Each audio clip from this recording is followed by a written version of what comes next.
écrit, donc faut me dire si vous avez. Ok, donc, bon, voilà, aujourd'hui, bon, c'est un peu plus tranquille, du coup. Mais moi, je vais vous parler de la foi, comment vivre sa foi, et à quoi elle mène aussi. Et donc là, bon, vous pouvez lire, j'ai pris des notes aussi, hein, comme ça c'est plus simple pour vous. La foi, c'est une relation personnelle avec Dieu et intime avec Dieu. C'est la croyance en Dieu et c'est la confiance en lui, ainsi que le projet qu'il a pour nous tous. Parce que si vous ne le savez pas, il a un projet pour nous tous. Certains ne le savent pas, certains le savent. Personnellement, je le sais. Certains ici, je sais qu'ils le savent, mais voilà, ça, il faut le consulter pour savoir. Et puis, d'abord, je vais vous parler de cette relation avec Dieu. Ensuite, tu vas arriver sur l'aspect de la croyance et sur l'aspect de la confiance. Au niveau de la relation, pour ici les gens qui se posent des questions depuis qu'ils n'ont pas forcément déjà cette relation avec Dieu, je vais mettre ça en parallèle avec une relation amicale ou amoureuse, comme ça vous parle un peu. Donc la relation amicale et amoureuse, elle est en blanche ici. Et puis la relation avec Jésus, je l'ai mise en bleu, comme ça vous pouvez bien différencier. Alors, rencontre avec votre moitié ou avec votre ami et rencontre avec Jésus. Vous me dites si vous trouvez quelque chose de faux. Vraiment, vous gênez pas. Si vous dites ah non, c'est bizarre, levez la main, dites-le vraiment. Donc tout d'abord, quand vous rencontrez votre ami, ou bien la personne que vous aimez, votre amoureuse, ou bien même votre mère, peu importe. Quand vous la rencontrez, vous l'acceptez dans votre cœur, mais de manière sincère. Ça veut dire que vous dites dans votre cœur, cette personne-là, ok, je l'aime bien, c'est mon ami. Par exemple, je vais prendre l'exemple, Reiki. J'adore Reiki, c'est mon ami. Mais je dis pas que c'est mon ami juste parce que voilà, je veux faire semblant. C'est parce que dans mon cœur, c'est vraiment mon ami. Et pour qu'il soit réellement mon ami, je l'ai accepté dans mon cœur. Et du coup, après, on développe un amour envers cette personne. Parce que moi, Reiki, je l'adore. On rigole et tout. Enfin voilà, j'adore le Reiki. Je prends l'exemple de Reiki. Et ben, avec Jésus, c'est exactement pareil. Avec Jésus, vous le rencontrez, vous l'acceptez dans votre cœur, vous lui faites une place dans votre cœur. Et ensuite, par la suite, pour les gens qui ne l'aiment déjà pas, vous développerez cet amour pour lui. Et moi, je vous dis que c'est assez fort. Hein. Moi, je vous le dis, c'est très fort. Ça. Vous rentrez? Entrez!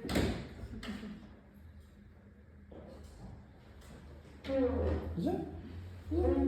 Ah, Diane, ça va? Prends place, tranquille, hein. Pas de soucis. Du coup, Diane, j'étais en train de parler là de la rencontre avec Dieu. Et je la mettais en comparaison avec la rencontre que tu fais avec un ami. Par exemple, quand tu rencontres un ami, tu acceptes cet ami dans ton cœur. Par exemple, moi, quand je t'ai rencontré, tu es mon ami, puis du coup, je me suis dit, ok, Diane, c'est mon ami dans mon cœur. Et du coup, après, j'ai développé un amour pour toi, un amour amical. Et avec Jésus, c'est pareil. Quand on rencontre Jésus, on l'accepte dans notre cœur, et puis ensuite, on développe un amour pour lui. Mais lui, il nous aime déjà, donc lui, en fait, il attend que nous. C'est à nous d'aller vers lui. Et puis bon, là, vous vous dites comment rencontrer Dieu, parce que bon, là, je parle de rencontrer Jésus et tout, mais bon, il faut quand même savoir comment le rencontrer. Et puis, c'est assez simple, en vrai. Moi, je vais vous avouer, je vais vous dire, moi, ma rencontre avec Jésus, elle n'était pas forcément faite exprès. Pour vous dire à quel point c'est simple, c'est tout simplement, il faut le chercher, il faut ouvrir son cœur à lui. Parce que sur une distance de 100 km, Dieu, il a déjà fait 99,9 km. Mais nous, on doit juste faire ce petit bout de chemin-là et on le rencontrera. Pour vous dire, c'est une métaphore, mais c'est très très vrai ce que je dis. C'est vraiment... Lui, il est là, il nous attend. Il est comme ça. Il attend qu'on lui fasse un câlin. Mais c'est à nous de venir vers lui et de lui faire ce câlin-là. Parce que sinon, on ne pourra jamais le rencontrer. Il faut faire ça aussi avec un cœur sincère. Parce que si ça ne vient pas de notre cœur, sincèrement, si on veut juste le rencontrer pour avoir ça, ou bien pour découvrir ça, non. Malheureusement, c'est pas comme ça que ça fonctionne. Il faut réellement le désirer. Et là, je vous fais la promesse que Dieu m'enlève la vie si je mens. Et je vous fais la promesse que si vous le cherchez vraiment, vous allez le trouver. Et ça, je vous le jure. Il vous aime infiniment, là je l'ai déjà marqué, puis je vous l'ai déjà dit. Mais le plus important, c'est que certaines personnes croient qu'on doit être parfait pour se tourner vers Dieu.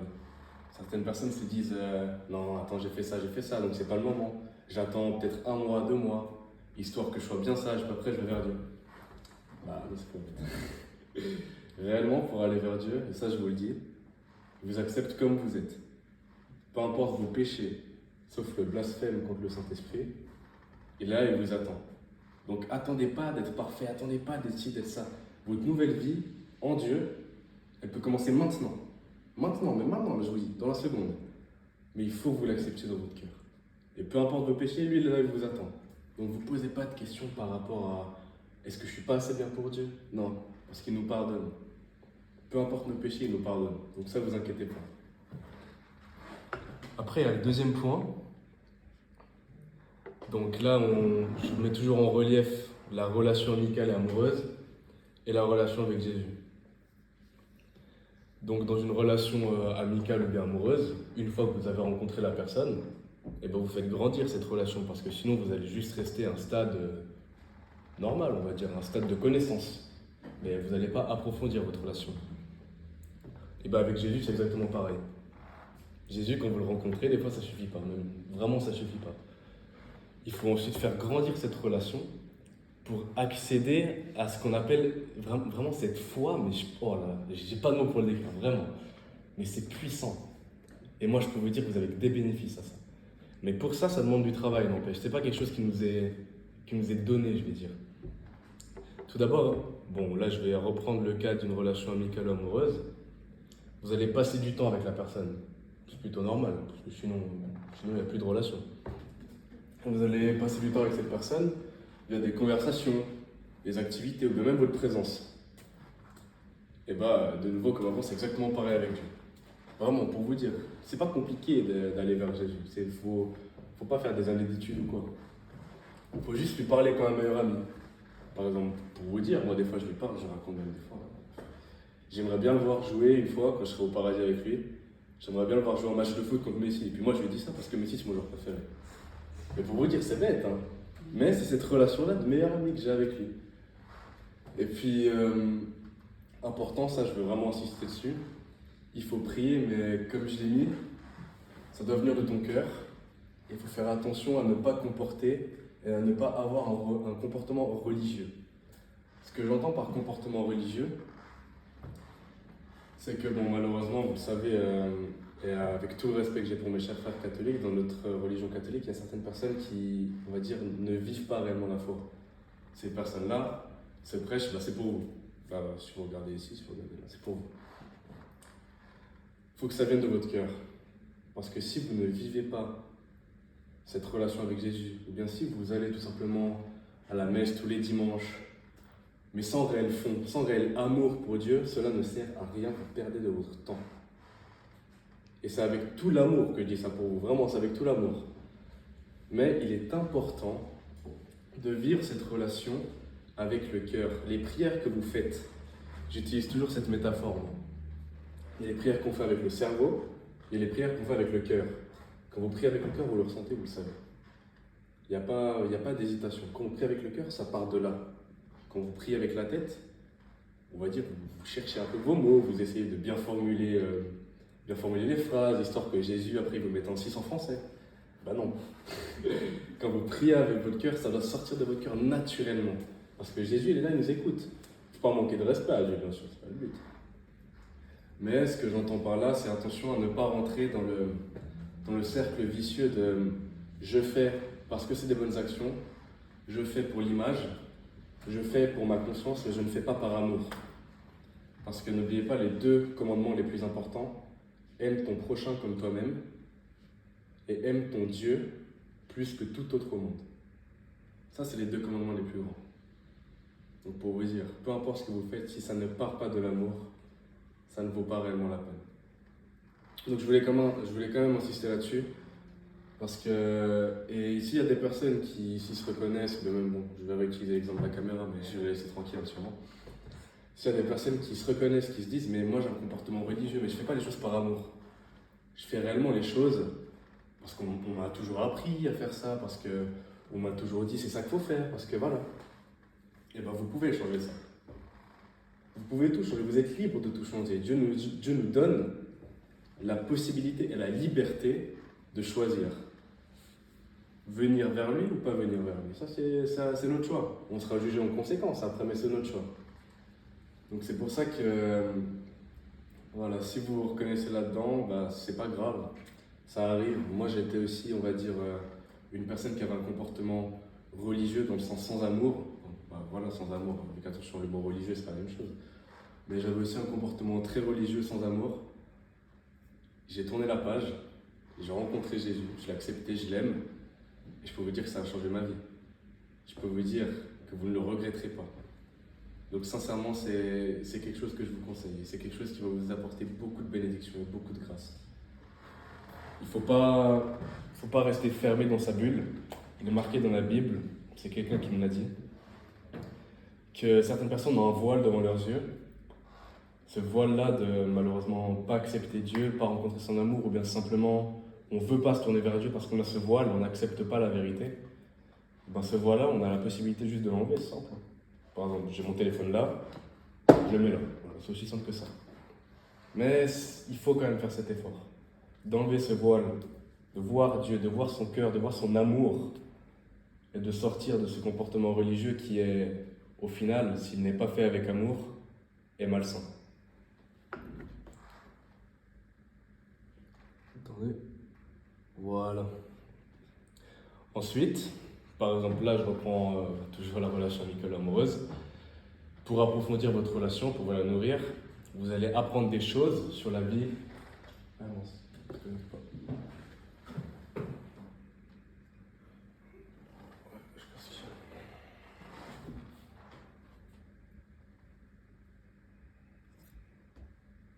Hop là, voilà.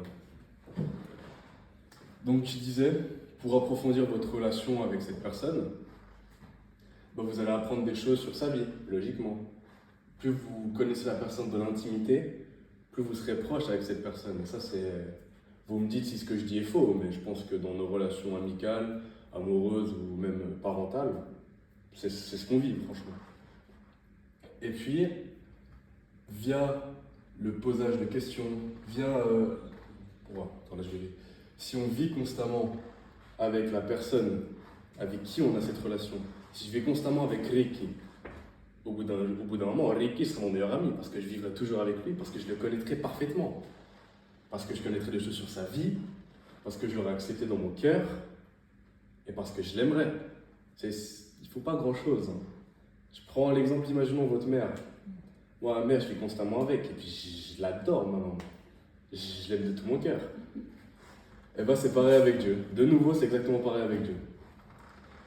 Sauf que Dieu, pour le connaître, vous n'êtes pas obligé de poser des questions, vous pouvez. Mais Dieu, il a fait un bon raccourci. Il a fait un excellent raccourci. Moi, je dis qu'il a fait une autobiographie, Dieu. Et cette autobiographie-là, c'est sa parole, c'est la Bible. Le gros livre là qui traîne, qui est tout poussiéreux chez vous. Vous pouvez le sortir. Hein. Là, vous allez voir Dieu. Là, vous allez découvrir Dieu. Et pas besoin de poser des questions, pas besoin de... Vous voulez connaître Dieu, ouvrez votre Bible. Il est sur le téléphone, il est partout. Puis là, vous allez me dire comment vivre constamment avec Dieu. Comment, voilà, Dieu, enfin, je ne le vois pas, etc. Et ben moi, là, je vais vous expliquer comment je fais, chacun sa manière. Mais personnellement,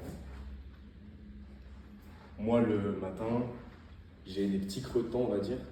Je suis dans le bus, j'essaie de lire ma Bible dans le bus. Tout d'un coup, quand je pense à Dieu, ça arrive même en cours de biologie, ça arrive récemment. J'arrive en cours de biologie, et je sens cet amour, je sens quelque chose dans mon cœur, je me fais c'est quoi ça, c'est bizarre. Après je me souviens, ah mais c'est Dieu. Puis du coup je commence à parler à Dieu pendant le cours. Et bon coucou Dieu, dis-moi ce qui se fait plaisir aujourd'hui.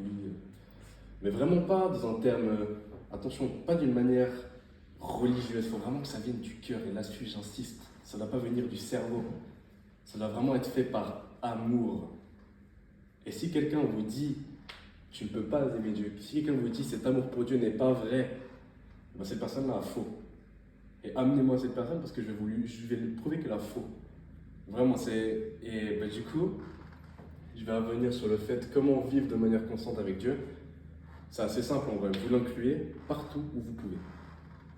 Imaginons là, j'ai un petit repas, avant le repas, je me dis bon, je vais prier.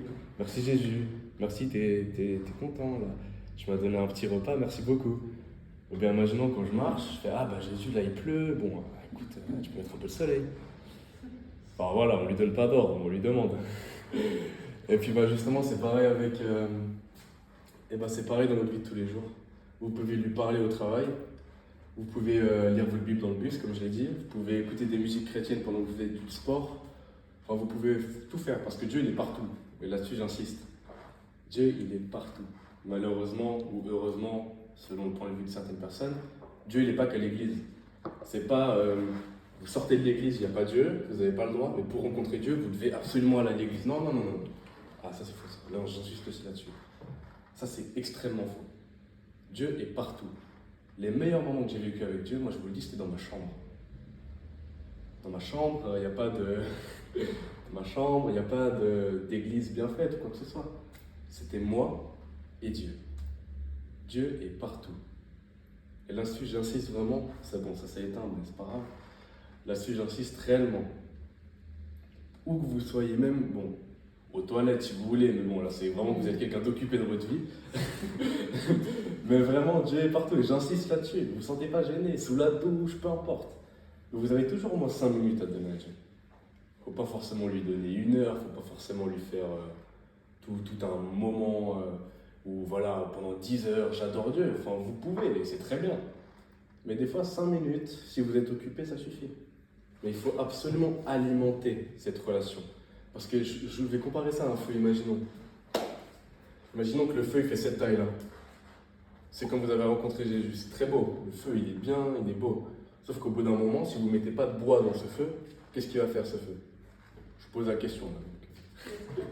Voilà, exact. Ben, il va s'éteindre. Et si ce feu, il diminue comme ça, on n'a plus de chaleur, on n'a plus de lumière. Si votre foi avec Dieu elle diminue, je vous le décris, mais vous allez le ressentir, et ceux qui ont cette relation avec Dieu le savent, vous êtes bien plus triste dans votre vie. Pour ramener ce bois dans le feu, eh ben, il faut lire votre Bible, passer du temps avec lui. C'est pas compliqué.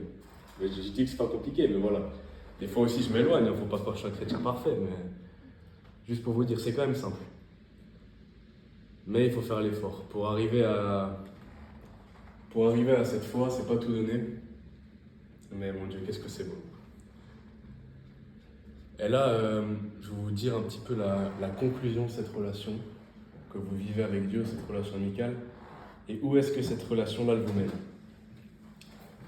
Eh bien, imaginons à la fin d'une relation amoureuse, on va dire, les deux personnes ont une relation très forte, sont fusionnelles, on dit, et deviennent très proches.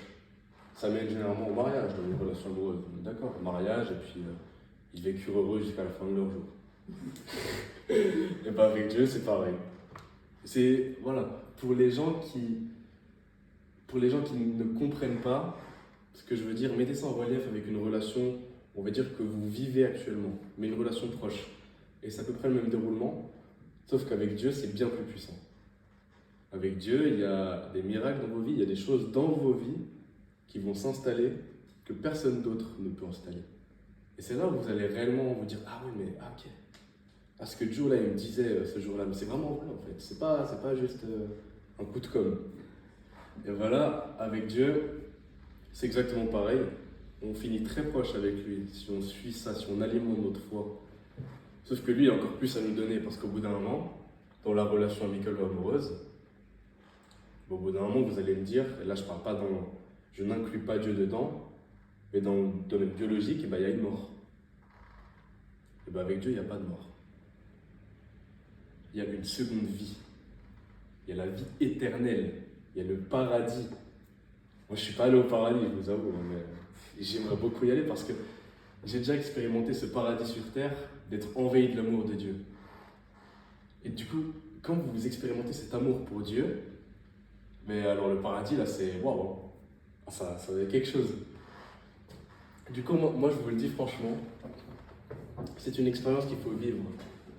Parce que peut-être que là, vous allez pas comprendre ce que je dis réellement. Puis voilà, les personnes qui comprennent ce que je veux dire le savent et ils arrivent à comprendre. Mais c'est une expérience qu'il faut vivre. Et moi, je peux vous le dire, je peux vous le jurer. Et là, de nouveau, que Dieu me tue si je mens, qu'il m'enlève la vie maintenant. Mais je peux vous dire qu'il n'y a que des bénéfices à la vie avec Dieu.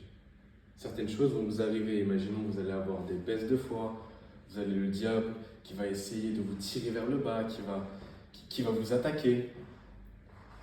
C'est possible, ça va arriver, moi je vous le dis, ça va arriver. Mais au fin du compte, non, au bout du compte, on dit pardon, au bout du compte, quand vous expérimenterez le paradis que Dieu nous a préparé pour nous tous, on est tous appelés à aller au paradis. Dieu, il nous veut tous, mais combien de personnes vont répondre à son appel? C'est ça qui définit qui va aller au paradis, c'est ça qui définit qui est proche avec Dieu ou pas. Donc moi je vous le dis, allez vers lui, parce qu'il y a tant de choses à nous offrir, vous vous rendez peut-être pas compte, même moi je ne me rends pas compte, personne ne peut se rendre compte. Mais mon Dieu, qu'est-ce que c'est puissant.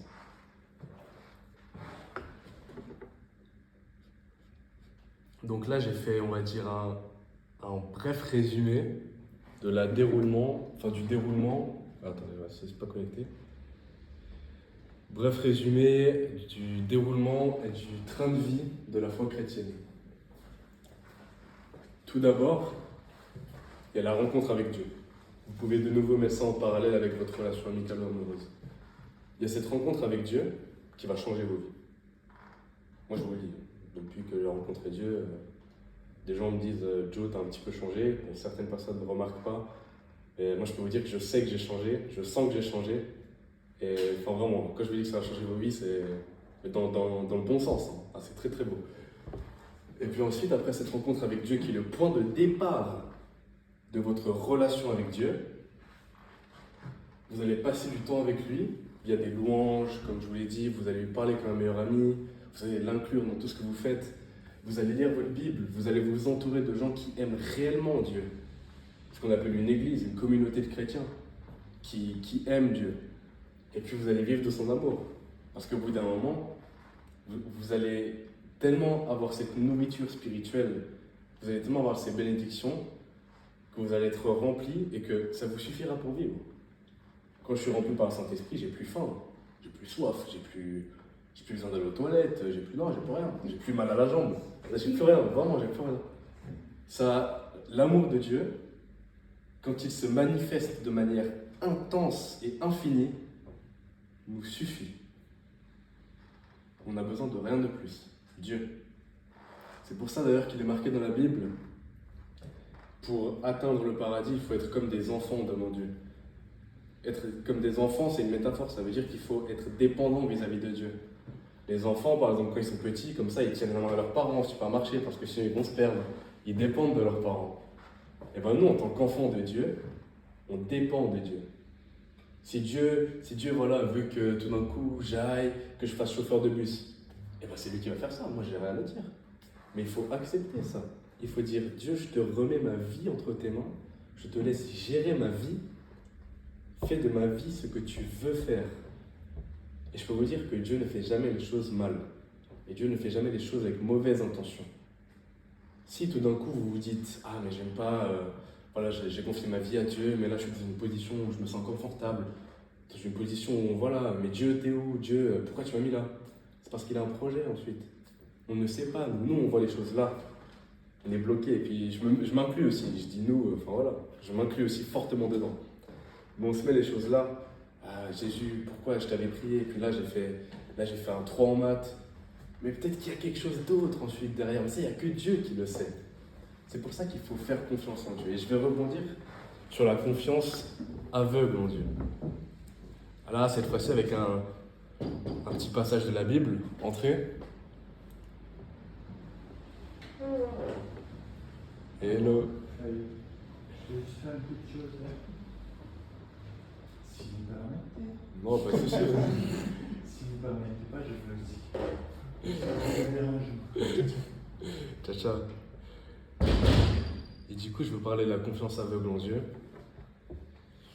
Et bon, ça, je me suis dit, bon, je peux vous la décrire, mais il y a la Bible qui le déclare, qui vous le décrit aussi. Donc, voilà. Pourquoi pas utiliser la Bible? C'est ce que Dieu nous a laissé.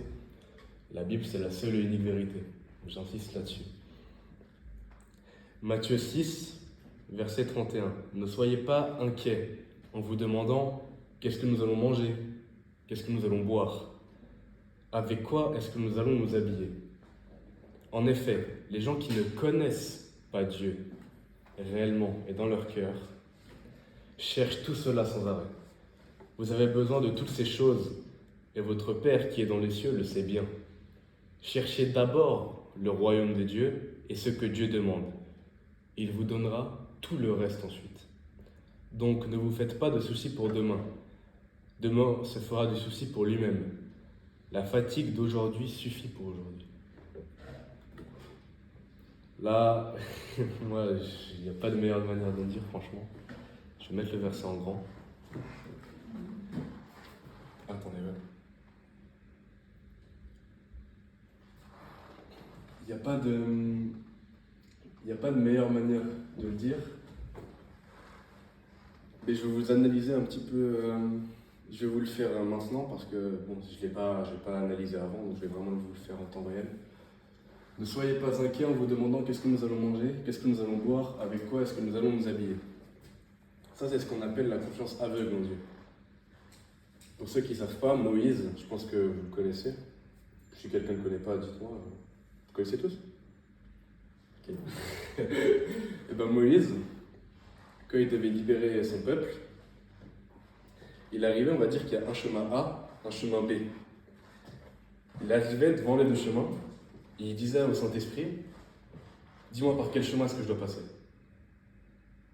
Le Saint-Esprit lui disait là ou là, enfin, le Saint-Esprit, attention, on n'est jamais sûr à 100% que c'est le Saint-Esprit qui nous parle, mais on est sûr qu'après qu'on ait fait l'action. Je vous expliquerai ça après. Mais du coup, le Saint-Esprit lui a parlé, lui a dit, passe par ce chemin, ok, il passe par ce chemin. Il passe par ce chemin, il passe par ce chemin. Sauf qu'au bout d'un moment, il arrive devant la mer. Et puis là, vous voyez qu'il y a les Égyptiens, les soldats, l'armée de Pharaon qui vient derrière. Et du coup, lui, il est là avec son peuple, il devait libérer son peuple, sauf qu'au final, il se retrouve piégé parce qu'il y a la mer ici. Et puis là, il y a les soldats qui arrivent pour tuer le peuple. Du coup, il se dit, ah bon, bah, dommage. Mais sauf qu'avec cette confiance aveugle en Dieu, le Saint-Esprit lui a dit, lève ton bâton et tends-le vers la mer. Lui, qu'est-ce qu'il a fait? Il a écouté le Saint-Esprit, il n'a pas commencé à douter avec sa logique humaine. Non, il a eu confiance en Dieu. Il a fait ça, il a tendu son bâton, et la mer s'est séparée en deux. Pour vous dire, moi j'arrive pas à séparer la mer en deux, je pense que personne n'y arrive. On parle quand même de quelque chose de fou. Il a séparé la mer en deux, son peuple a été libéré, et les Égyptiens, eux, se sont fait engloutir par la mer, parce que c'est refermé après. Donc pour vous dire, pourtant Moïse, quand il arrive en face de la mer et qu'il y avait les soldats derrière, il aurait pu se dire, bon écoute, je suis bloqué, Jésus bien joué, maintenant je vais me débrouiller tout seul. Là voilà, là Jésus écoute, Saint-Esprit, tu m'as pas suffi, je vais me débrouiller seul. Mais non, pas du tout. Parce qu'il faut garder cette confiance jusqu'au bout. On ne sait pas ce que Dieu nous réserve. Moïse ne savait pas ce que Dieu lui réservait, mais il a continué à lui faire confiance. Et cette mer s'est séparée en deux. Parce que Moïse a continué à faire confiance en Dieu. Si Moïse avait arrêté de faire confiance en Dieu, jamais cela n'aurait pu arriver. Donc juste quand même pour... Là je vous ai donné un exemple. À quel point c'est puissant cette confiance en Dieu et ce qu'elle peut faire. On dit qu'avec Dieu on peut déplacer des montagnes, mais c'est très vrai. Dieu a la puissance, s'il le veut, de faire déplacer des montagnes. Ensuite, là il y a une petite partie en bleu. En effet, les gens qui ne connaissent pas Dieu cherchent tout cela sans arrêt. Vous avez besoin de toutes ces choses et votre Père qui est dans les cieux le sait bien. Il faut savoir que Dieu sait tout déjà. Imaginons que vous avez une éval de physique, vous ne comprenez rien, Dieu il sait ça. Dieu il a passé tous les doctorats en physique, il a passé tout, il sait tout, Dieu. C'est même lui qui a créé les doctorats. Mais pour vous dire, les gens qui ne connaissent pas Dieu, attention, parce que justement, je vais insister là-dessus. On peut connaître Dieu en faisant des études de théologie. Des études de théologie, ça veut dire des études sur la vie de Dieu pendant 40 ans. Imaginons, je vais aller vers quelqu'un dans la rue, je vais lui faire « Toi, tu as un doctorat en théologie. Tu connais Dieu ?» Il va me dire « Oui, bien sûr, Dieu il a fait ça, Dieu il a fait ça, Dieu il a fait ça, dans tel verset il a fait ça, et là il a fait ça, nanana, Dieu sait si, cette définition de Dieu, elle est dans la Bible, elle, oui, très bien. » Ensuite, je vais lui dire, est-ce que tu connais réellement Dieu? Et là, il va faire, hein, quoi? Je t'ai déjà dit, je le connais. Vous comprenez un petit peu ce que je veux dire là? C'est que connaître Dieu, ce n'est pas seulement le connaître dans la tête, avoir tous ces versets dans la tête, c'est le connaître dans son cœur. c'est l'accepter dans son cœur, le rencontrer dans son cœur. C'est ce que j'appelle la relation avec Dieu. Connaître Dieu, c'est dire, Dieu je le connais, oui, parce que je lis ma Bible, tout ça, mais je le connais aussi de manière plus personnelle. Il a fait des choses dans ma vie. Dieu, c'est mon meilleur ami, bien sûr que je le connais. J'ai rencontré son amour, je vis avec lui, bien sûr que je le connais. Et c'est là la nuance. Quand il parle des gens qui ne connaissent pas Dieu, il ne parle pas des gens qui ne savent absolument rien de Dieu. Il ne parle pas des gens qui ne savent pas que Jésus est Dieu, etc. Il parle des gens qui ne connaissent pas Dieu dans leur cœur et qui ne le portent pas dans leur cœur. Ensuite, cherchez d'abord le royaume des cieux et ce que Dieu demande, et il vous donnera tout le reste en plus. Là, de nouveau, je pense que c'est assez bien, surtout dans notre société d'aujourd'hui. Parce que bon, on a plein de choses à aller chercher maintenant dans nos sociétés. Voilà, il y a le nouvel iPhone qui est sorti, il y a ça qui est sorti. Ah, mais attends, voilà, il y a la crypto. Ah, mais oui, mais bon, j'aimerais avoir un meilleur niveau de vie, donc je vais courir derrière l'argent, etc. Mais non. Et bah non, c'est pas bien. Et je le fais aussi. Je veux dire, je suis pas un chrétien modèle.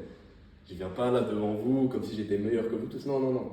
Je suis même peut-être, je pense, moins bien que vous tous. Mais pour vous dire, il faut d'abord chercher Dieu. Il faut d'abord avoir comme priorité Dieu, cette relation avec lui, et ensuite tout le reste viendra par la suite. Tout le reste viendra. Et ça, je vous le dis sincèrement. Par exemple, là-dessus, j'ai un témoignage. Il y avait, enfin voilà, comme vous savez, je suis aux études. Puis pendant les études, c'est un peu compliqué d'allier Dieu et les études, parce que bon, les études, on se couche tard, on a 4 heures de sommeil, puis on est fatigué, etc. Sauf qu'il y a quand même un petit moment où je me disais, bon, je garde un peu mon temps pour Dieu. Parfois, si je réussis pas mes études, si je réussis pas mes examens, bah, c'est comme ça. Parfois, c'est comme ça. Bah, je peux vous dire que mes examens, je les ai réussis. Et je sais pas combien de fois ça m'arrive. Mais j'avais Dieu en ligne de mire, j'avais pas les examens. C'était Dieu ensuite, les examens d'abord. Peu importe si j'avais 6 examens le lundi, je savais que le dimanche, ce jour était pour Dieu. Il n'y avait pas de oui, mais non, je ne vais pas aller à la messe, je vais réviser. Oui, mais non, mais je vais pas lire ma Bible, je dois réviser, je n'ai pas le temps. Ben non, ben non, j'ai le temps. Bien sûr que oui, que j'ai le temps. Mais c'est très important de garder cet objectif de Dieu d'abord. Et puis là, c'est un petit résumé. Donc ne vous faites pas de soucis pour demain. Demain se fera de soucis pour lui-même. La fatigue d'aujourd'hui suffit pour aujourd'hui. Dieu gère ça. Dieu gère ça. Vous lui dites, Seigneur, je vis en toi, je te cherche, tu es ma priorité, je t'aime. Je ferai des efforts, je travaillerai. Parce qu'il n'empêche, on doit travailler sur terre. Dieu, il ne faut pas non plus croire que Dieu va nous éclairer le chemin avec des LED, avec des phares de Volkswagen, pour nous montrer où on doit passer. Non, non, non, non. Dieu va nous dire où on doit passer, mais il ne va pas se révéler à nous et dire, Joe Junior, alors pour tes examens, la réponse numéro 2, ce sera ça, la réponse numéro 3, ce sera ça. Dieu, il parle en nuances. Et si vous avez la chance, il vous parle clairement. Là, vous avez vraiment de la chance, parce que je vous avoue que c'est fatigant de ne pas d'avoir pu chercher. Mais, en gros, ce que j'essaie de vous dire là, c'est que laissez tout ça à Dieu. Si vous êtes stressé, donnez tout ça à Dieu. Et ça, je peux vous dire que ça part, je peux vous dire que ça fonctionne. Je peux vous dire que si vous êtes inquiet par rapport à un sujet, si vous, dans votre vie, ça ne va pas, si vous souffrez d'une dépression, vous inquiétez des choses, où vous ne pouvez pas parler ça aux gens, par peur de jugement, vous pouvez en parler à Dieu. Vous lui confiez ça, vous faites Dieu, regarde, là, j'ai un bout de ciment dans mon cœur, je te donne le bout de ciment. Dieu, qu'est-ce qu'il va faire? Il va vous tailler ça, bien, comme ça, puis il va vous faire une petite sculpture, avec un petit cœur, comme ça, bien tout beau. Il va vous donner la sculpture, puis il va faire, tiens, regarde ce que j'ai fait. Regarde ce que j'ai fait de toutes tes douleurs. Et bien c'est exactement ça avec Dieu. Vous lui donnez, et puis il va nous rendre quelque chose de mieux encore. Puis j'ai encore un autre témoignage sur cette confiance aveugle avec Dieu. Pour vous dire, là j'ai noté, ce ne sont pas que des paroles, ma vie en a fait la preuve. Je vous ai, je vais donner 2 témoignages. Tout d'abord, là c'est une personne qui s'est fait opérer, je ne vais pas citer le nom, à part si elle veut absolument le dire. Mais bon voilà, tout d'abord, quand c'est une personne qui est venue m'annoncer son opération, quand cette personne est venue m'annoncer son opération, la personne était plutôt inquiète, on va dire. Puis elle stressait. C'est normal, je veux dire, il n'y a rien de mal, vraiment. Mais voilà, elle était très inquiète. Et puis moi, j'étais très serein. Puis cette personne-là me disait mais pourquoi est-ce que tu es autant calme? Ça t'inquiète pas, hein, une de tes personnes proches va se faire opérer, la vie d'une de tes personnes proches est voilà, en danger, mais toi tu parais très serein. Et pas parce que j'avais cette confiance aveugle en Dieu. C'est pas compliqué. Et pour vous dire, j'ai prié pour cette personne, j'ai prié pour que les douleurs de cette personne partent. Priez avec le cœur, j'insiste encore. Et ben regardez, je vous laisse lire les messages. Arrête, t'as vraiment plus de douleur, j'ai prié pour que ça, et ça a vraiment fonctionné. Oui, je n'ai plus de douleur. Magnifique, amen. Mais j'étais pas sûr, faut vous dire quand même, que j'ai la foi, mais pour vous dire, j'étais quand même surpris. Et donc j'ai redemandé, tu peux me le promettre que tu n'as plus de douleur? Oui, je n'ai plus de douleur. Donc pour vous dire, c'est pas que des choses, c'est pas que des témoignages qui se passent à Jérusalem et puis dans quelques églises. Non, ça peut arriver dans votre vie. Moi, je suis Joe Junior Genou, j'ai 16 ans, je suis pas non plus quelqu'un de très connu, enfin voilà, j'ai rien d'exceptionnel. Mais ça arrivait dans ma vie. Ça peut arriver dans la vie de n'importe qui. Et pour ça, il faut ouvrir la porte. Et moi, je peux vous dire que non seulement ce genre d'événement, ça renforce votre foi, vous vous dites, ah oui, ok, d'accord. Je savais que c'était pas une blague, mais là, j'ai vraiment la confirmation, ça existe vraiment. Mais non seulement ça vous rend compte que vous êtes sur la bonne voie, et que malgré les critiques que vous allez recevoir, parce qu'en tant que chrétien, on se fait critiquer la plupart du temps, malgré ces critiques-là, vous savez quelle est la vérité. Vous savez que Jésus, notre Seigneur, est la vérité, et que le suivre est le bon et le seul vrai chemin. Et puis ensuite, là-dessus, on a la croyance. Mais c'est un petit peu ce que je vous ai dit un petit peu avant. Au niveau de la croyance, j'ai envie de dire comment ne plus croire. Et je ne veux pas juger des personnes qui ne croient pas. De nouveau, si vous ne croyez pas, c'est votre vie personnelle. Je trouve ça dommage, mais c'est votre vie personnelle, je ne vais pas vous juger. Mais comment ne plus croire alors que, pour ma part, il a agi dans ma vie maintes et maintes fois. Un autre témoignage, par exemple, quand j'étais petit, et si ma mère peut approuver mon témoignage, quand j'étais petit, on faisait un anniversaire sur un stade de foot. C'était à Châtel-Saint-Denis. Et puis du coup, il pleuvait. Puis moi, quand j'étais petit, il faut savoir que je priais toujours pour la météo. Je demandais à notre petit Jésus, s'il te plaît, fais en sorte qu'il fasse beau. Et puis il faisait beau, fais en sorte qu'il pleuve, et puis il pleuvait, et puis voilà. Et puis là, du coup, j'ai demandé à Dieu, je crois que j'avais quel âge? 10 ans par là, non, 8 ans, ouais. Et ben j'arrivais vers Dieu, et puis je lui disais, là il pleuvait vraiment beaucoup. Puis je fais à Dieu, bon s'il te plaît, fais en sorte qu'il fasse beau, c'est mon anniversaire, j'aimerais pas le faire sous la pluie. Et il a fait beau. Mais quand je vous dis qu'il a fait beau, c'est vraiment qu'il a fait beau. Et on avait fini mon anniversaire, on avait fini les matchs de foot, on rentre dans la buvette. Et on rentre dans la buvette, on dit au revoir aux dernières personnes, qu'est-ce qu'on voit dehors? Grosse pluie. Parce que certains vont me dire, oui, c'est du hasard, oui, etc., oui, mais. Mais c'est oui, mais, nous on sait que c'est la vérité, pourquoi? Parce qu'on croit. Croyance, parce qu'on croit aveuglément.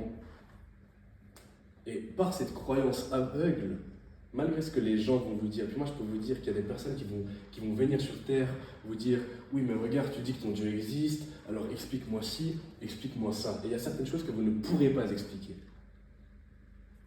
Malgré que vous ayez fait... Voilà, il y a certaines choses que vous ne pourrez pas expliquer.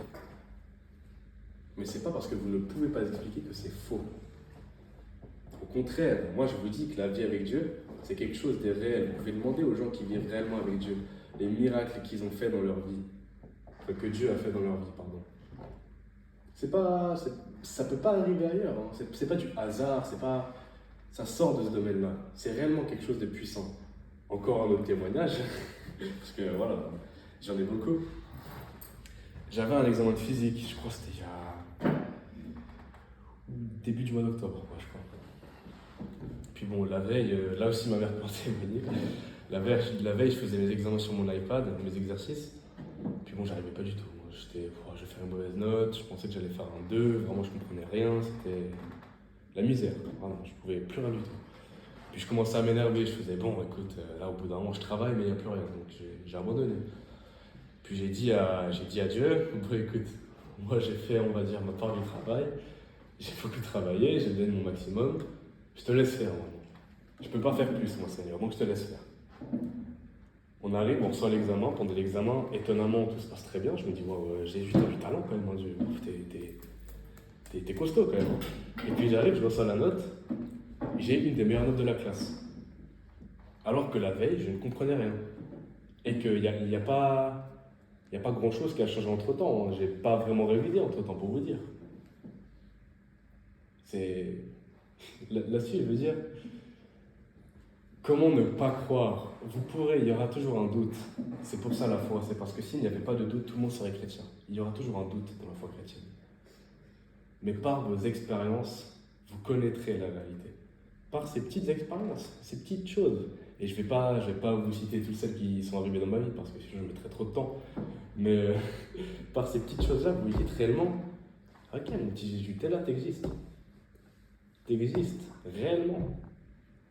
Et aussi pour vous dire, par exemple, vous voyez le prêche là que j'ai fait ici. Et ben, bon, certains. Enfin, oui, d'abord, je vais vous demander, vous pensez qu'il m'a pris combien de temps à faire? En toute honnêteté, vous pouvez me dire. Je vais vous poser la question, vous pensez qu'il m'a pris combien de temps à faire? Quelqu'un d'autre a une proposition? Non. Et ben, là, de nouveau. Je sais pas comment vous expliquer ça, vu que c'est une des premières fois que ça m'arrive réellement. Mais c'est le Saint-Esprit qui m'a révélé ce schéma. C'est le Saint-Esprit qui m'a révélé ce prêche que je vous ai fait maintenant. Ces exemples, cette relation avec votre ami, avec Jésus, c'est le Saint-Esprit qui m'a tout donné. Et j'ai mis moins de 5 minutes à le faire. Pour vous expliquer, j'étais dans la douche. Et je regarde... Non, vraiment, je vais vous expliquer comment c'était, c'est très intéressant. J'étais dans la douche. On imagine.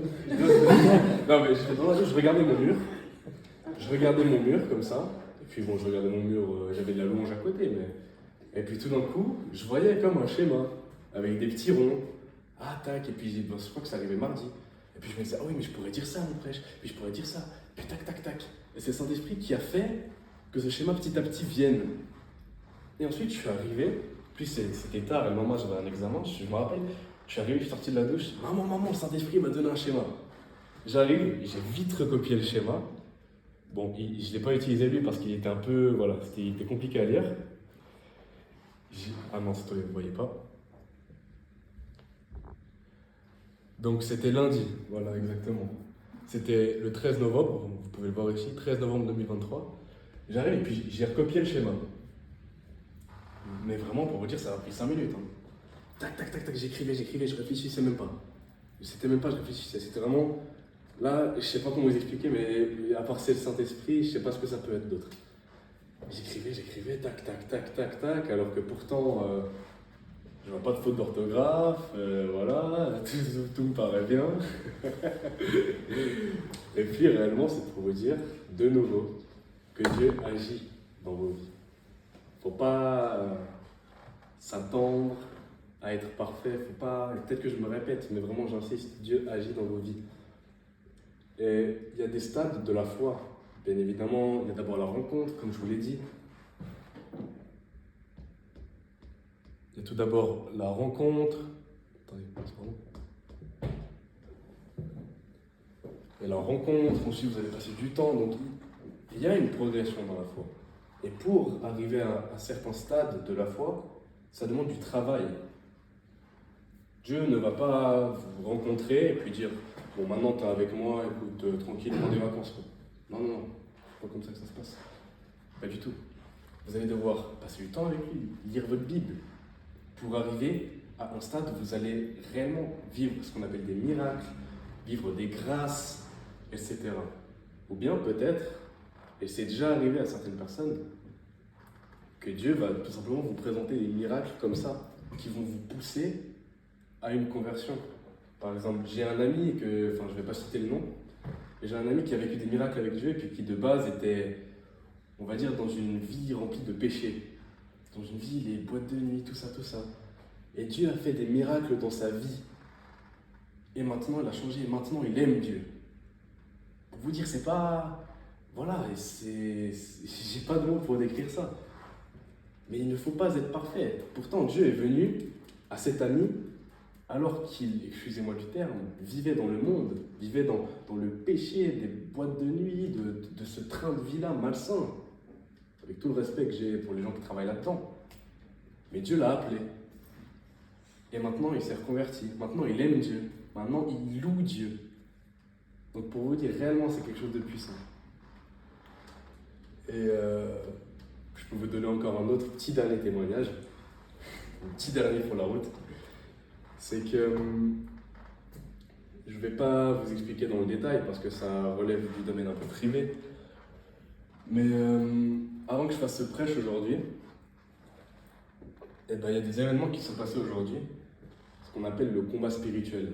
Et ça, je vais quand même prendre un petit temps pour vous expliquer ce que c'est. Le combat spirituel, c'est qu'au bout d'un moment, quand vous vivez ce qu'on appelle cette foi, cette relation avec Dieu, le fait que vous croyez en Dieu, que vous ayez confiance en Dieu, la foi, c'est quelque chose de très beau. Mais n'oubliez pas qu'il y a une personne sur cette terre qui n'aime pas ce qui est beau, et c'est ce qu'on appelle le diable. Il ne faut pas avoir peur de dire son nom. Il ne faut pas avoir peur, il ne peut rien. Enfin, il peut rien, ça dépend, mais quand vous croyez en Dieu et que vous l'aimez, il peut rien.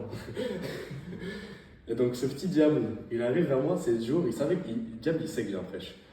Puis il savait que j'avais un prêche ce dimanche, il se disait, bon écoute, je vais un peu le déstabiliser, comme ça il n'est pas sûr, et puis comme ça, voilà, il ne fait pas son prêche. Et ben, il m'a tenté, je vais dire qu'il m'a aussi découragé, et puis il m'a choqué aussi d'une certaine manière. Il a utilisé des personnes qui sont proches de moi pour me faire couler, et pour m'empêcher de venir aujourd'hui vous faire ce prêche. Des personnes très proches de ma famille, mais extrêmement proches. Et puis justement, quand vous vivez ce combat spirituel-là, je parle pour vous, parce que grâce à ma confiance en Dieu, j'ai pu vaincre ce diable, car j'ai autorité. Et on a tous autorité sur le diable. Tous. Mais grâce à ma foi, qui est, je ne vais pas dire inébranlable, parce que je n'ai pas une foi parfaite, mais Dieu est inébranlable. Et si je crois que Dieu peut tout, Dieu peut tout. Si je crois que Dieu peut chasser le diable, et il le peut, et bien alors le diable ne viendra pas vers vous, car il a peur. Le diable tremble au nom de Jésus. Si le diable était là, je disais le mot Jésus, voilà, il part. Comme ça, il part, mais même pas une Lamborghini, il prend une Bugatti, vraiment. Donc vraiment, et ça c'est un conseil que je vous dis, dans votre foi, dans votre vie avec Dieu, il y aura des hauts et des bas. Et ça, voilà, les bas sont tristes, mais les hauts sont très joyeux. Ne vous découragez pas. Le diable viendra vous attaquer, vous tenter. On va dire, quand vous vous rapprocherez de Dieu, le diable vous dira, non mais attends, tu dois avoir cet ami-là, dans cette boîte de nuit, tu te rappelles pas, c'était super bien dans les boîtes de nuit, quand tu te frottais aux garçons, quand tu te frottais aux filles, c'était super, tu te souviens pas de ça. Ça c'est le diable qui vous parle. Mais là, qu'est-ce que vous devez faire? Et bien, au nom de Jésus, car vous avez autorité, vous dites, le diable part. Au nom de Jésus-Christ, je t'ordonne de partir. Et il partira. Mais ce combat spirituel-là vous prouve aussi, et ça c'est merveilleux, parce que moi j'en tire quand même du bien. C'est quand on vit ce combat spirituel, ça veut dire qu'on est sur la bonne voie. Quand on vit cette vie où on marche avec Dieu, mais que le diable est à côté de nous et essaye de nous faire plonger, ça veut dire que vraiment, en termes de foi, je suis sur le bon chemin. En termes de ma vie avec Dieu, je suis sur le bon chemin. Car le diable, et ça vous le saurez, vous le savez même, certaines personnes ont la vie tranquille. Certaines personnes n'ont pas de problème dans leur vie, ont de l'argent, tout ça. Et tout le monde ne reste pas ces personnes. Bravo. Mais parmi ces personnes-là, pas toutes, mais parmi, il y en a des qui marchent réellement avec le diable. Les gens qui font un pacte avec le diable sur cette terre-là, ils sont remplis d'argent, ils ont la popularité, ils ont tout. Le diable ne va pas venir attaquer les gens qui font le bien. Le diable va encourager les gens qui font le mal, mais va attaquer les gens qui font le bien. Et ça, il faut nuancer. Ça, il faut comprendre. Donc quand le diable vous attaque sur un domaine de votre vie, quand le diable vous attaque parce que, imaginons, vous allez à l'église, et bien là, ça veut dire que vous êtes sur le bon chemin. Et le diable, n'oubliez pas, peut agir à travers certaines personnes. Vous avez une personne proche. Je prends mon exemple, imaginons, vous avez un frère jumeau, ou bien un frère, ou bien une tante, peu importe. Le diable peut utiliser cette personne afin de vous faire couler. Le diable peut faire en sorte que cette personne vous amène à cet endroit ou à cet endroit afin que vous plongiez dans le péché et dans le mal. Et je sais que ça vous est déjà au moins arrivé une fois dans votre vie. Et il faut savoir reconnaître quand le diable est là et quand Dieu est là. Et quand le diable est là, pas besoin d'avoir fait 36 000 cours pour le chasser. Si vous avez réellement foi en Dieu, si vous aimez réellement Dieu, vous lui dites au nom puissant de Jésus-Christ, pars, il partira. Mais la vie avec Dieu est belle. Ça, c'est, on va dire, un aspect négatif si on ne sait pas le traiter. Mais si on sait le traiter, si on vit avec Dieu, bah regarde, j'ai le sourire alors que pourtant rien de. Quand on vit avec Dieu, même la vie est magnifique. Je pourrais vivre par terre dehors dans le froid. Si j'ai ma petite Bible, mes petits AirPods pour écouter de la louange, bah, je suis content, moi. Je suis très content. Aussi un petit peu de nourriture quand même. Parce que... Bon, après quoi que, voilà, si on a Dieu, pas besoin de nourriture, voilà, on va reprendre le verset. Mais juste pour vous dire que Dieu nous suffit dans notre vie. Donc, moi j'ai fini mon prêche. Et voilà, j'espère que ça vous parlera. Voilà, c'est le Saint-Esprit qui m'a guidé ici. Je ne l'ai pas révisé, j'ai rien fait. Donc vraiment, les paroles que j'ai dites, ce n'est pas réellement moi qui les dites, mais et j'en ai la conviction que c'est Dieu qui a parlé à travers moi. Donc j'espère que ça vous aidera. Merci.